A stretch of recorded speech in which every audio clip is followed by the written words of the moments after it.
WHO on 26th November 2021 has declared Omicron as the variant of concern.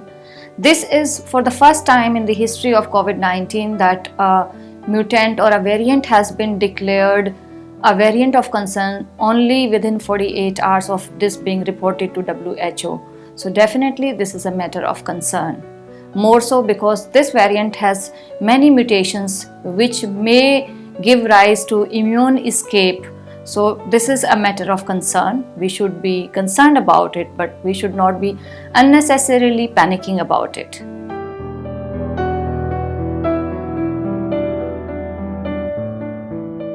A variant of concern is a variant which definitely shows more transmissibility.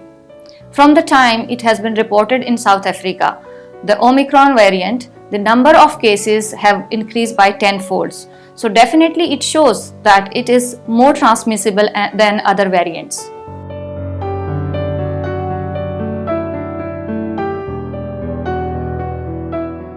So whenever the virus multiplies, it copies. Sometimes there is an error in copying. This error in copying leads to mutations.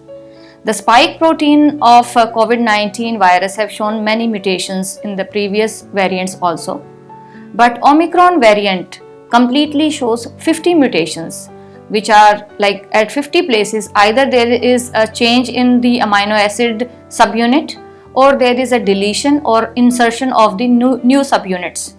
So because of large number of mutations, there is a concern, there is a worry that it might have more transmissibility, more virulence, or it may escape the previous immunity by vaccine or because of the previous infection. So there are total 34 mutations in the spike protein, and spike protein is the main protein which binds to human cells and causes the virus to multiply into human cells.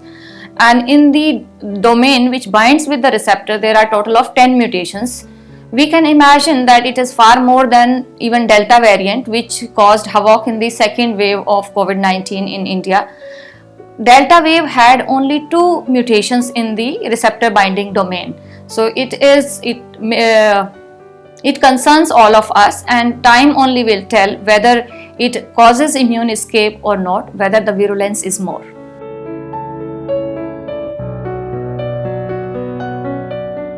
Yes, the new variant Omicron can be very well detected in the RT-PCR. The number of cases which have been reported across the world in 16 countries, all of these cases have tested positive in RT-PCR. Even it has been proposed that the RT-PCR, which detects 3 genes, if the S gene is missing, this could give us a clue that it could be an Omicron variant. Also, this phenomena was seen in the Alpha variant as well.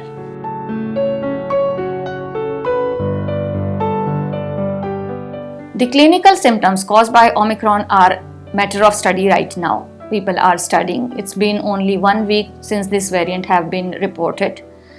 From South Africa, where this variant was reported for the first time, the treating doctors have reported that the symptoms are very mild.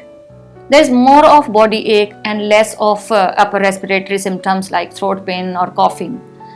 Many patients are getting better at home. So far, no severity increased have been reported in these cases.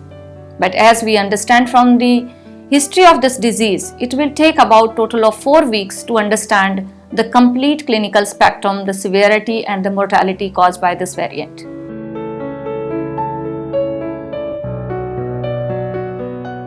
Omicron variant has 50 mutations. Out of that, 34 are in spike proteins. Spike protein being the main protein through which the virus enters into the human cell. So all our treatment modalities have been directed towards spike proteins, be it monoclonal antibodies, be it any antiviral drugs, or even all the vaccines are producing antibodies against the spike protein. If the structure of spike protein changes significantly, which it has changed in the Omicron variant, so it is a fair speculation that it might cause immune escape phenomena. But majorly, the vaccines would be effective, if not 100%. The efficacy may be slightly less, but it would be effective. How much is the efficacy of different treatments and vaccines We'll get to know in some time as we study this variant in detail.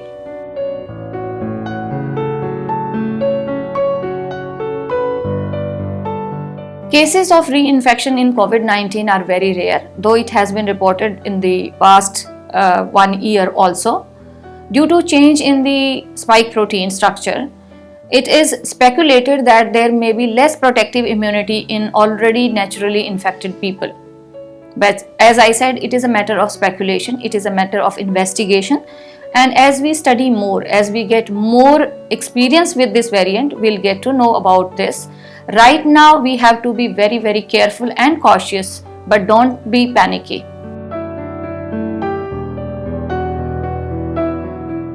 We must keep our COVID appropriate behavior perfect. Wear mask properly, maintain social distancing, hand washing, avoiding bigger gatherings. Vaccination continues to be an effective tool in prevention of COVID-19. This is one of the important modalities through which we'll be able to eliminate this pandemic. So, fully vaccinating is an important tool to stay away from infection. Also, as the government passes guidelines, there may be additional doses or booster doses given to vulnerable people.